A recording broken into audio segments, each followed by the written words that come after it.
আমি তখন ক্লাস 5-এ পড়ি। বয়স খুব বেশি হলে 11। পড়াশোনায় ভালো ছিলাম বলে সবাই আমাকে বাহবা দিত, কিন্তু সেই বাহবাটাই ধীরে ধীরে আমার জীবনের সবচেয়ে বড় অভিশাপ হয়ে দাঁড়িয়েছিল। আমার বাবা চাইতেন আমি সব সময় প্রথম হই। 1 নম্বর কম পেলেও মনে হতো যেন আমি পৃথিবীর সবচেয়ে বড় অপরাধ করে ফেলেছি। বন্ধুদের সঙ্গে খেলা যাওয়া, ওটা যেন আমার জীবনে নিষিদ্ধ ছিল। সকাল, স্কুল, বাড়ি, খাওয়া, পড়া, ঘুম, তারপর আবার পড়া, এই ছিল আমার জীবন।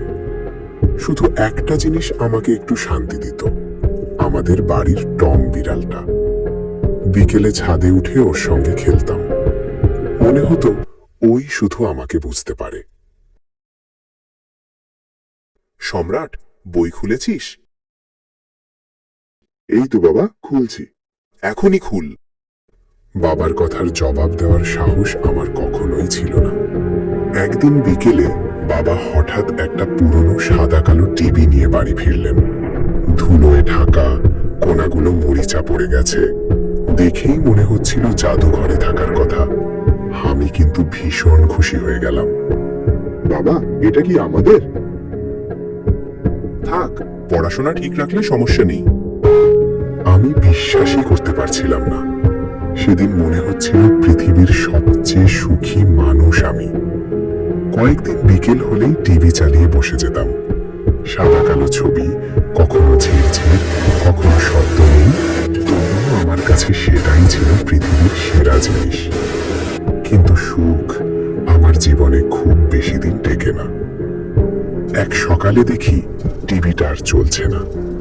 যতই চেষ্টা করি, স্ক্রিন কালো। সব শেষ।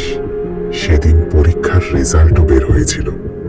একটা বিষয়ে আমি 2 নম্বর কম পেয়েছিলাম, প্রথম হতে পারিনি। বাড়ি ফিরতেই, এই মার্কস নিয়ে তুই খুশি? বাবা, মাত্র 2 নম্বর? মাত্র না, 2 নম্বর দিয়েই প্রথম আর দ্বিতীয় হয়।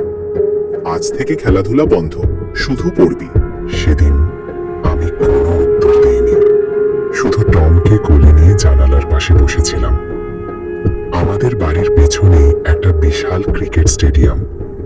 পরদিন সেখানে বড় ম্যাচ হওয়ার কথা। আমার ঘরের জানালা থেকেই পুরো গ্যালারি দেখা যেত।